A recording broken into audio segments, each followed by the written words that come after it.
What is up, Nephilim? This is the Chig coming at you from Sanctuary with another D3 build guide. We're going to be talking about the Inarius Poison Scythe t16 build this time around. Before we get started though, go ahead and hit that like button, hit that subscribe button, anything you can do to support the channel for free. Don't forget we have a giveaway given up. As soon as we hit 1,000 subscribers, we're going to give away a copy of D4 or another video game of your choice if you already have it. How you enter is by being a subscriber and liking and commenting any video where it is mentioned. Each like and comment is going to get you one entry into the giveaway. So make sure you like and comment every video you can, and make sure you subscribe to the channel. Anyway, let's hop right into it.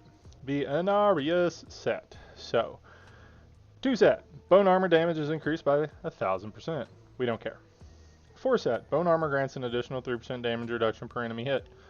That helps. We don't care. The big thing, bone armor also activates a swirling tornado of bone, damaging nearby enemies for 1,000% weapon damage and increasing the damage they take from the Necromancer by 10,000%. That's what we care about. Increasing the damage they take from us by 10,000%.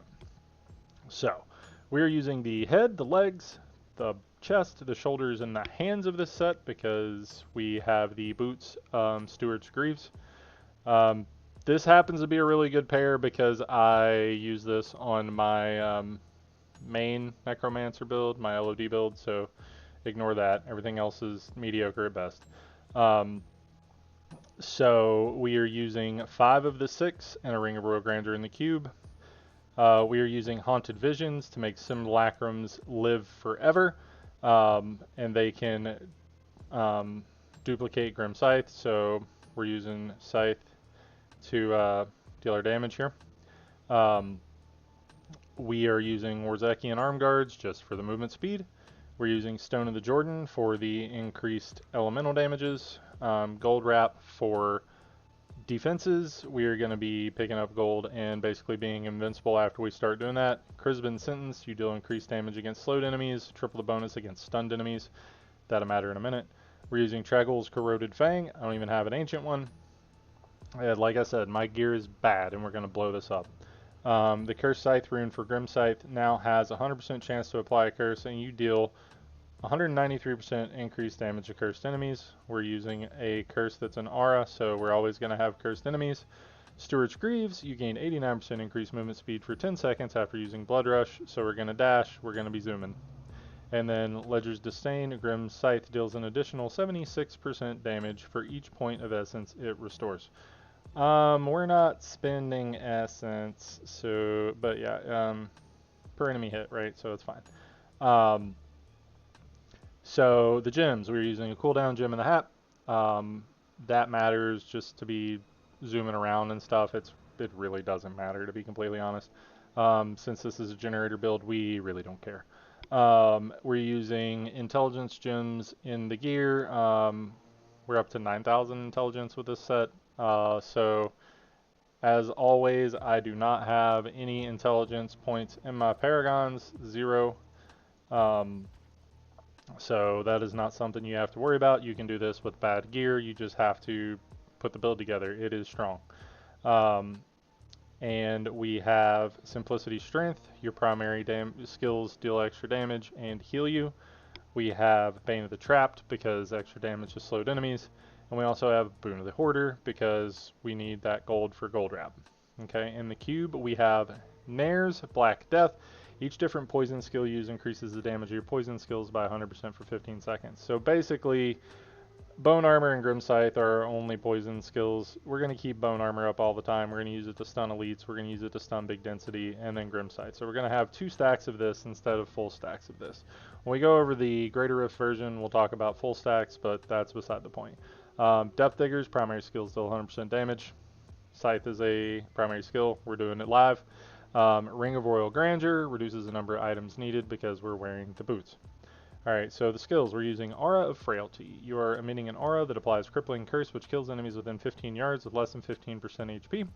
So, making our stuff do more damage because of our weapon. Devouring Aura. You are emitting an aura that consumes all corpses within 15 yards to restore 11 essence per corpse. So we're just constantly devouring corpses. Blood Rush, shed your mortal flesh and appear. We're using metabolism to get extra charges, and this is making us sprint because of our boots. Grim Scythe, we are taking extra damage because of the poison. Enemies hit, they can have a random curse put on them. That's interesting, I guess. Bone Armor Dislocation stuns enemies that it's hit, also gives us 30% damage reduction. And then we're using Blood and Bone, so we get two simulacrums instead of one. And since they can live forever, they're going to be helping us. So Swift Harvesting increases the attack speed of Bone Spikes and Siphon Blood by 15%. Grim Scythe, so more attack speed. Spreading Malediction, 1 damage for each enemy afflicted by one of your curses. All enemies around us are going to be afflicted by curses. Final Service in case we get one tapped, and then Fueled by Death. Consuming a corpse increases your movement speed. That's why we're using Devouring Aura, is for the movement speed at all times. Alright, so let's go knock out a t16, and you will see how easy this is to play. You can see I already have my simulacrums up because I just did a rift, so it doesn't even matter, and we got a good map. So what we're going to do, we're going to dash, we're going to pop them, and then we're just going to start scything stuff down. This is all about like positioning and stuff, because if you are not positioned right, they don't take the extra damage because of the bone stuff, right? So that is the whole thing with this build, is they have to be in your swirling bones to take extra damage.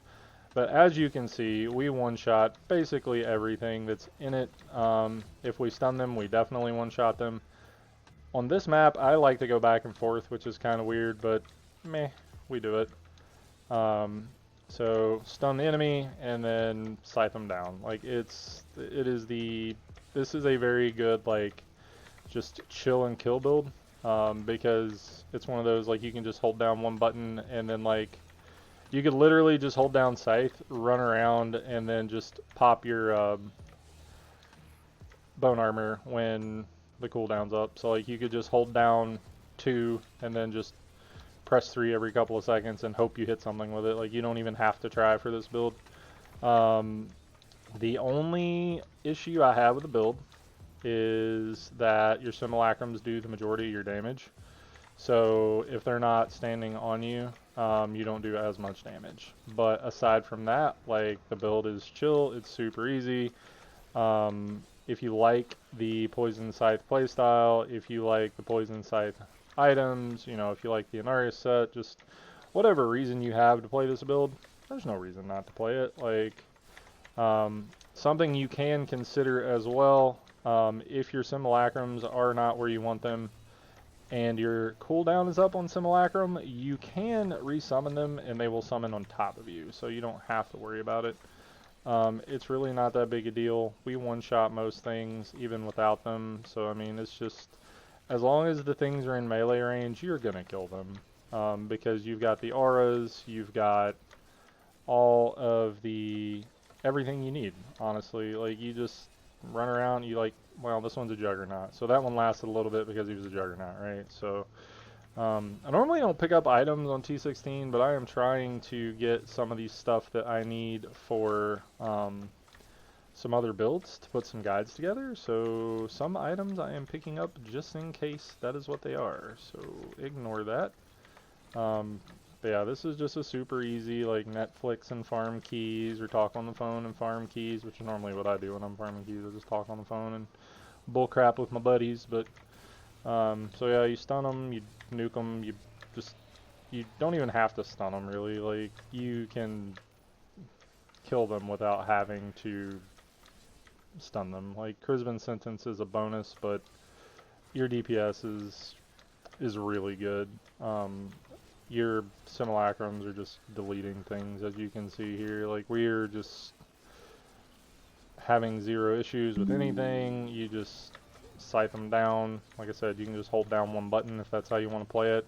I like builds where you only have to hold down one button when you're farming something specific. That's why I have over 500 keys, because I like to play these builds and try them out, and I make sure that I understand how they work before I show you guys the builds and everything. So as you can see here, the reason he's not dying quickly is because my simulacrums weren't hitting him. As soon as they repositioned and they hit him, he got one shot, right? So like, it's like the one thing to consider for this build. Other than that, like, it's super easy. Just walk around and kill stuff. Like you can just hold down one button and you're gonna just delete the screen. It's amazing. It's easy. It's easy money, easy keys, easy everything.